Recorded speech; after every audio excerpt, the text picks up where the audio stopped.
Hey there. It's almost 2 a.m. in Europe, and a short while ago, I heard that there was an assassination attempt on Donald Trump's life, and somebody from this community sent me an email to sort of like alert me to it, and I just thought I'd have a quick look at the patterns showing up in the chart, given that we've got the conjunction of Mars and Uranus right now, which obviously brings up the idea of violence and shock and sort of extremes. It really takes things to extremes. So I wanted to see where this was landing in Trump's chart, and to see, what was going on, to have a sort of deep dive. Hey, Makeup Therapy, how are you doing? You're up late as well. So let's have a look now and just see what's coming up. I mean, why am I doing this? I don't know. I think there are lots of stories that come up, aren't there? That appear shocking. They capture the attention of people, and at one level, I want to show how astrology shows these kinds of things. Now, I don't actually have an accurate chart. I think it's quite early on. I've looked through Google to try and find what time this happened, and I've scoured loads of different things. I can't find a time. So what I'm doing actually is just looking at his chart and just commenting on some of the things that I see going on. So this is his chart. He's born 14th of June 1946 at 10:54 a.m. Queens, New York. Now I've put in some asteroids. See, there's a great site called serenu.com, SERR, maybe one R, SERRENNU.com, or it might just be one R. I don't know, serenu.com. I think I've put the links in the details of all of my shows, so it should show up. But if you go to serenu.com and you put in a time and date of something occurring, it will show you what was prevalent. And so what I did was I went to serenu.com and I put in the rough time of when this attempt happened, and where it happened, and looked for any asteroids that were around this Mars and Uranus, because Mars and Uranus, so like Mars is very much about the masculine principle, standing strong for your beliefs. It's very warlike. He's the god of war. And then Uranus, which is accidental, shocking, making a decision that you can't turn back from. And having those two energies here, so there's Uranus, there's Mars, they're both here right at the top of Trump's chart. The MC, the midheaven, this is the point of legacy. This is the point of reputation. This is the absolute most public side of somebody's chart. And right now, he is very, very public right now, even more public than he was like 10 hours ago. He is bigger news than he's ever been. And Mars and Uranus together are right on his midheaven. They passed it already. Uranus has obviously been around here. Uranus going over the midheaven is quite uncomfortable. It's one of those things that gets people looking for astrology, funnily enough. Uranus going on over any angle, but with the midheaven, it's really difficult, because anything that's difficult, anything that is shocking, anything that is sudden and that creates lots of life changes is done very much in the public eye. And of course, Mars crossing over this point can really show problems with authority, problems being authority, and it shows attacks over your prominence. And it can also show your absolute ego wanting prominence as well. So, the prominence of Trump is so big right now, that it looks to me like it's got this negative attention. So that seemed to be quite a prominent place in his chart. When I looked at it, I was like, there we go. See, I already knew his ascendant was in the latter degrees of Leo. So I had some idea that there was something fixed going on, given that we've got this Mars and Uranus conjunction. But like seeing it laid out in his chart right on his midheaven was, pretty shocking. Now, what else is also going on is we've got fixed star Algol right over this point. It's even tighter to the midheaven. And this fixed star has quite a bad reputation. He's like the third eye of the Medusa head. This fixed star is seen very much as a misfortune, but it's also about, well, there's lots of different stories about it, but it's also about power and the sort of divine right of power. So it's very interesting that he's got such a strong fixed star right at this crux point in his chart. And of course, Uranus and Mars right over this is kind of adding to the potential misfortune of it, or the shock of it. So I've had a look at which asteroids were really playing into this. Now, you might have already seen a video that I did with Linda Hill, who looks at Sabian charts. And just yesterday, we were looking at the Sabian charts, the Sabian symbols. We were looking at the Sabian symbol for the North Node and the South Node right now. Actually, this is in his chart, but in like right now, the North Node is in the sign of Aries and the South Node is in the sign of Libra. And there's a lot of political things going on with the Sabian symbols. And right now, the Sabian symbol in Aries, in fact, if I just, there it is. The Sabian symbol is Aries 11. It says the president of the republic or the ruler of one's country. So, the North Node, if you think about the North Node, it's showing what is the collective experience right now, the collective I, what is the collective view that is going on right now. What are we all talking about right now? And it's interesting that this particular Sabian symbol is talking about the president of the republic. So it says this symbol shows it's time to take charge, to expand your base of operations, to show that you have the integrity and necessary energy to get things done. It's also about bringing a sense of order and discipline into your life, physically, spiritually, and emotionally. Find your sense of inner power, make it work for you. Don't let others lord it over you. Be in control of your own destiny, individuality. Show that you can be given a position of responsibility and get things done. It's interesting, the fact that it's about our eyes, our collective eyes, all of us right now, and that it's on these rulers, as Linda said yesterday in my Sabian symbol show.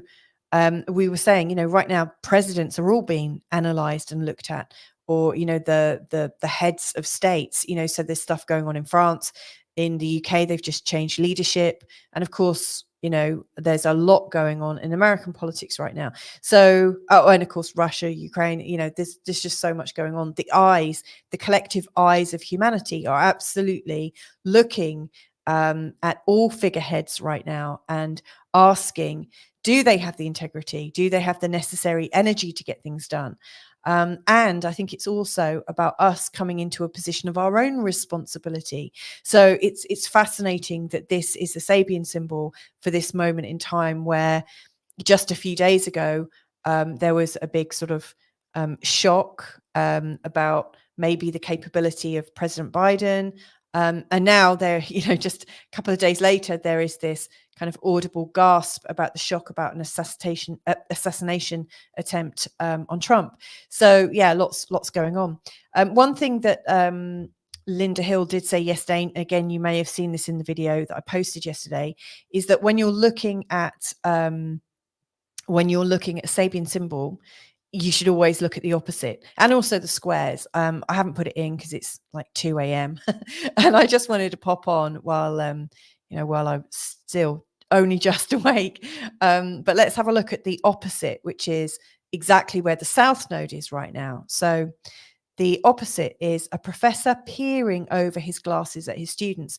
And Linda explained it. She said this is about people needing to kind of clean their glasses a little bit and look a little bit deeper, because maybe we've seen what we've wanted to see, and now we're seeing things in, through a different lens, that things might be a bit shocking. It also is speaking very much about students and an educated body. So it's saying this this symbol speaks of the ability or necessity of looking at people as humans and not through the lens of something learned from books. It's as though those aspects of the rational mind and the intuition are requiring a different kind of focus. Seeing people for who they really are leads to better and kinder relationships, as does dropping judgmental opinions or relying on science or complicated codes of thought for answers.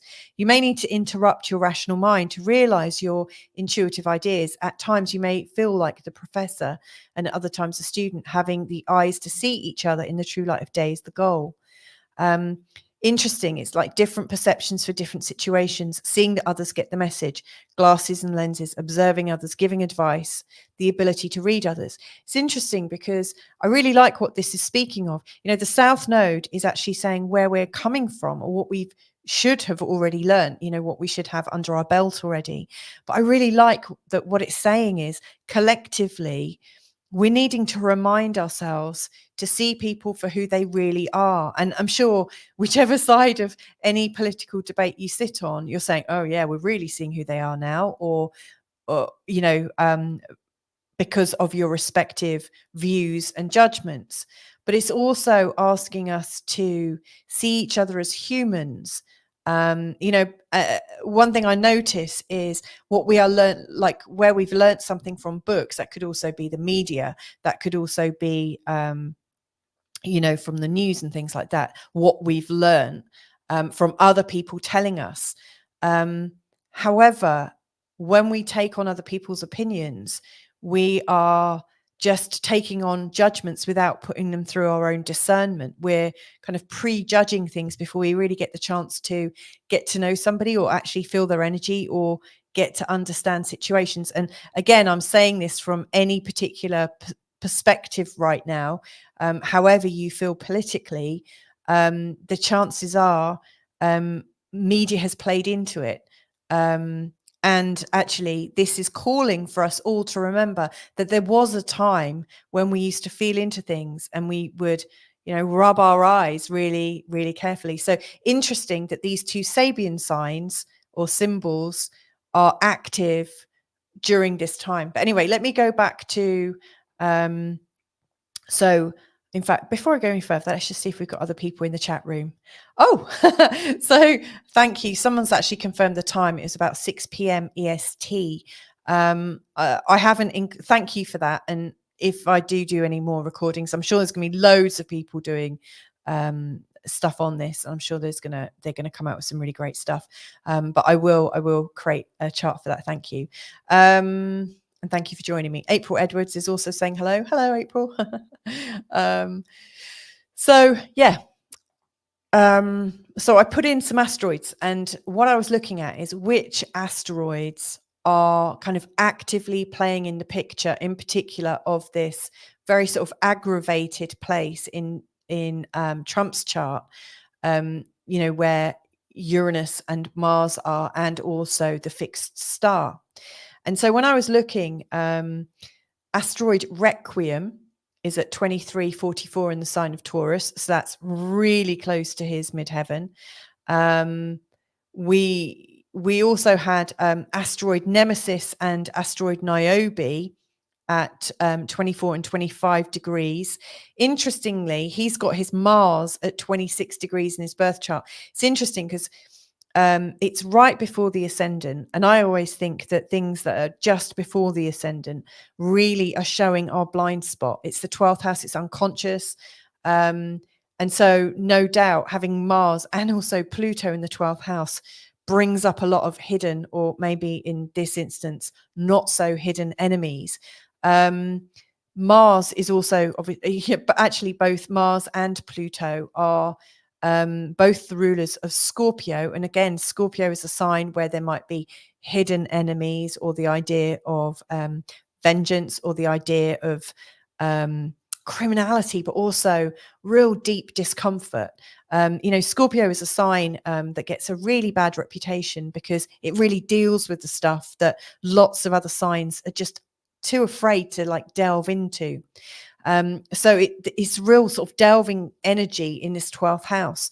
So it's kind of fascinating, really. First of all, Mars is naturally in a square to his midheaven, but right now it's in a square to transiting Mars, and also in an exact square to Uranus. Now, this could give him a lot of surprise energy and a lot of opportunities to kind of project himself forwards.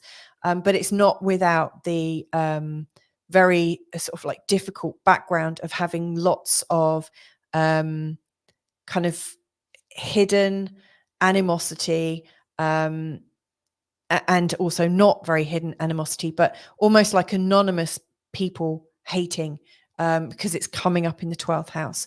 It's quite formidable, in fact. So it's interesting that Mars, which is absolutely really playing out into this, also right now has nemesis and niobe right over it. And in a sec, I'll talk about what each of these asteroids represents according to the mythology, and hopefully that will flesh it out a bit. We've also got asteroid Hidalgo at 20, it's just down here, 25 degrees in the sign of Scorpio, right on his IC, and also asteroid Lilith. Now, there are like the dark moon Lilith, there's all sorts of, there's, a few different Liliths.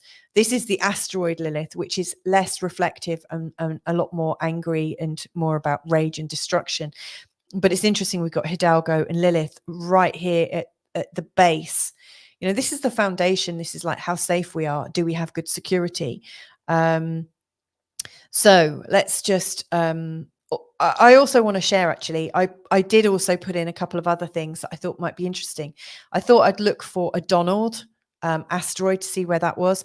There were lots of Donalds. I think some astrologers have used Donald Duck to represent him.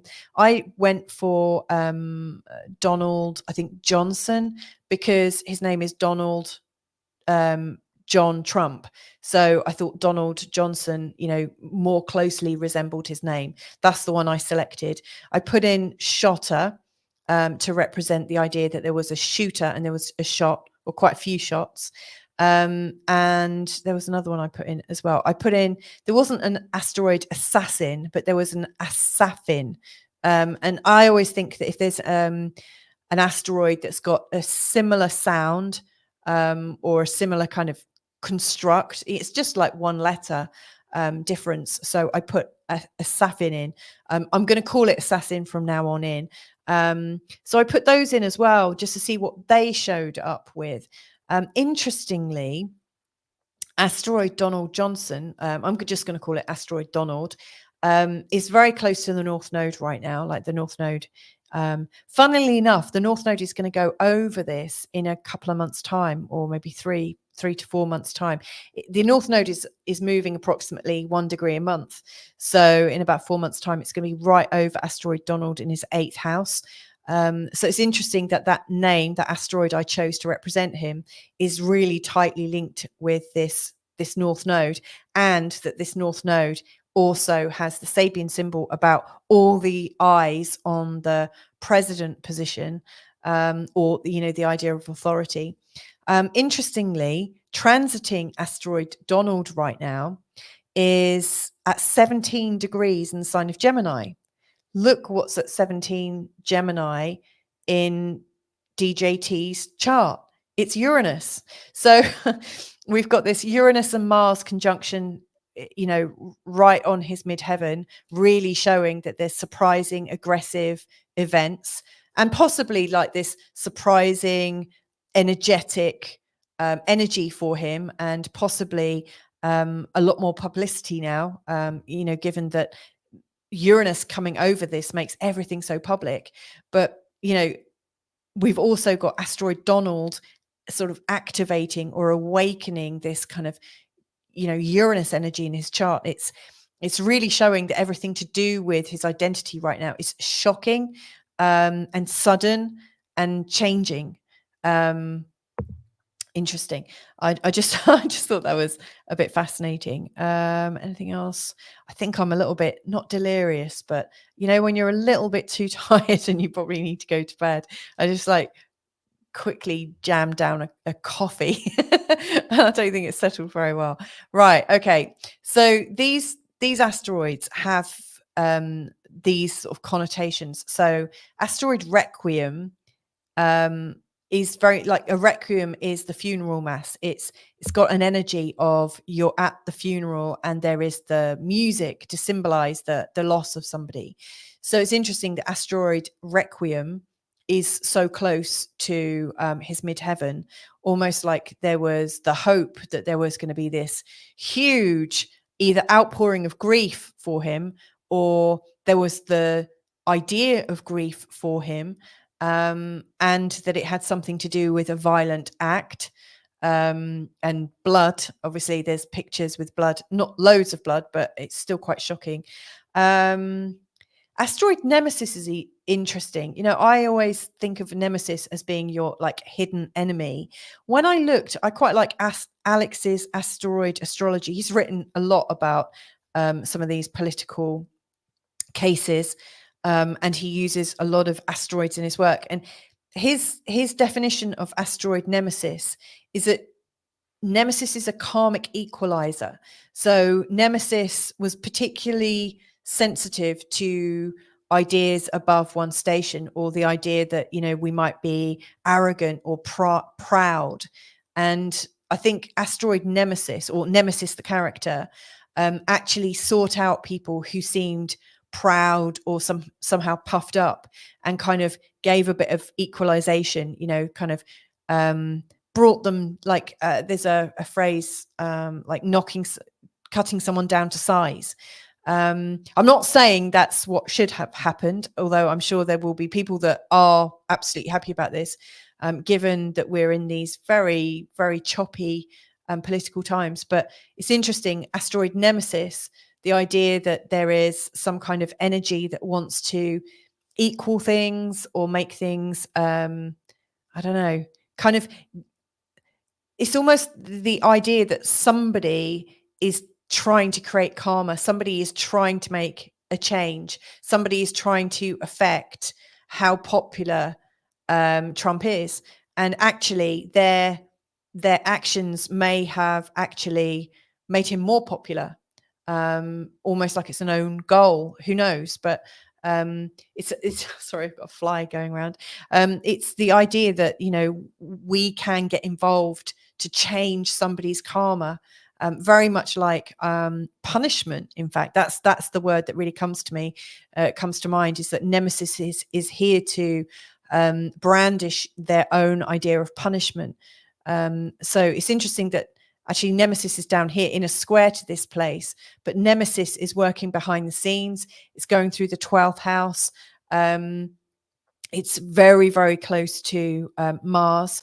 Now, niobe is also about pride as well. So niobe, as far as I can understand, was a goddess, or a character who was really, really proud of their family and was boasting about how many children they had, and saying how lucky they were because their kids were the best. Everything was really, really good about them. And I think Pallas Athena got really fed up and helped to bring about the destruction of Niobe's family. So, again, there's this suggestion that because somebody is proud, or somebody is quite larger than life, that somebody is taking away from them, that they are, with Niobe, all of her children were slaughtered, and then Niobe's husband committed suicide, because of the grief. And so Niobe lost everything. And so it's interesting that you've got the idea of nemesis, this karmic equalizer. I don't like you, so I'm going to cut you down to size. And then with niobe, what happens when somebody wants to cut you down to size, and they are right on his Mars in the 12th house. You didn't necessarily see it coming, but there it is. Then again, this is really speaking of these times, Asteroid Hidalgo. So who was Hidalgo? He was a Catholic priest, and he was fighting, or quite instrumental in, the Mexican War of Independence. Now, there is the idea that there is a war of independence going on. Now, is that because Trump is standing for independence and sovereignty, or is this because somebody is not seeing him as standing for independence and actually waging a war of independence? Hidalgo is seen as a bit of a cult figure, as a bit of a savior of democracy in there, or not a democracy, a savior of independence. And so Hidalgo became a bit of a character, like what was seen as the leader of the independence. So it's interesting that Hidalgo is right at the base of the chart. The idea that maybe what at one level what he is represented has created such a strong energy to do with people feeling safe. So anyway, that's going over the IC, the part of it's like an angle to do with the home, our security. Something is getting in, and then asteroid Lilith, which is really about the rage and destruction. So there was an energy of absolute rage, destruction.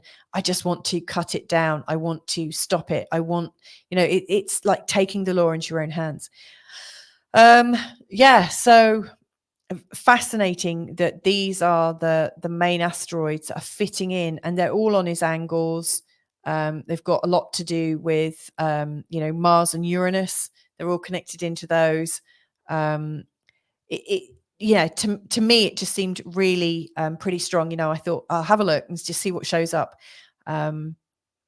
Couple of other things that I think are worth bearing in mind. Let's just have a look. Did I get his progress chart in here as well? I can't remember now. It's a bit late. No, I think I need to go to bed now. But anyway, for those of you that support this channel, I just want to say thank you so much, because it gives me more confidence actually to just put my ideas out there, and to share my love of astrology and my love of asteroids, my love of investigating patterns, of noticing synchronicities between time and space and and circumstance and situations. So anytime something really big happens or people are talking about things, I just absolutely want to really look into what astrology is going on, because the more we study it, the more we are creating like this internal guidance system. So eventually we can start looking at things going on in our own charts and say, yeah, this is a little bit like this situation here. Maybe we just want to, I don't know, reel it back in a little bit. So yeah, one thing I might suggest, obviously we're all different people. If you have got Uranus and Mars going over one of your angles, you might want to pay a lot more attention right now, because now I've seen some of these asteroids are playing into this as well, at the same degrees. There's a lot to do with pride, excesses of pride, arrogance, boastfulness, and things like that, where we just become larger than life. And it's almost as if the energy of larger than life right now is absolutely connected to the idea of the misfortune of this fixed star, and also Mars and Uranus, which is like the surprise and shocking energy, like this absolute like surprising wellspring of energy. And of course, when there's too much going on, lots can happen very, very quickly. And yeah, seeing all of that laid out, it's just making me think, I want to pay a bit more attention. Anyway, thank you. Oh, I've got a few people listening. Sunny girl, this shooting makes me so sad. I pray people will be kinder to each other. Yeah, I absolutely agree. I absolutely agree. Havana Blast. Hey, Louisa, got to be late there. Yep, 2 a.m. Yes, it is 2 a.m. Sarah, hey, this is the person I shared my evening with tonight. Had a great time. I'm so not surprised that you're digging into this. I've got Cecilia Machado, Algol. Yeah. Yes, the conjunction is absolutely there. Really well spotted. If you see, I've just popped that in. I don't often put the fixed stars in, but you almost can't ignore it, right? Thank you so much for joining me. For those of you that did, I'm going to bring this up because I just absolutely love this. I pray people will be kinder to each other. I just imagine there's going to be all sorts of different things on live streams, you know, some people, an outpouring of grief from some people. And I'm also, you know, sure there's going to be lots of people almost celebrating it at some level. And I really, really hope that, you know, at some level we can all, like that Sabian symbol for the South Node, where the South Node is right now, it's asking us to see each other as human, you know, to take off our glasses, to take off the words that we hear from the media, to take away all those influences and those judgments and things like that, and just to see everyone as human, and that we're all in this human situation right now, with really highly pressurized times. So on that bombshell, I'm going to leave you to it. I'm just going to bring up the last few comments from people, and then I'm going to bid you farewell and good night. So Havana Blast is saying, this is just so astounding, having a hard time settling down. Yeah, it's funny when you, not funny, but when you hear about things like this, it's often quite shocking, isn't it? Thank you. Oh, thank you. Be well. Good night. Thank you, April. And sad, pathetic substitutes for human. Yeah, I just think there's a lot of hurt and pain. You know, I always wonder what it is that makes people want to go ahead, you know, following, you know, this kind of Lilith path here, you know, where we become like we want to become this agent of destruction, you know, where we want to destroy something. I always really, and yeah, call me a crazy hippie if you want. I always think that what we're thinking about each other is really what we're holding in our hearts ourselves. You know, there are so many people right now that are absolutely really hating on others, and I just wonder what is going on for them. You know, how do they feel right now? So I think the sooner we can all, I don't know, just give us all a compassionate look, you know, when we can all be compassionate towards each other, things will start to heal. But I just think when people are in this place of rage and destruction, it just reminds me of, sorry, I'm covered in flies.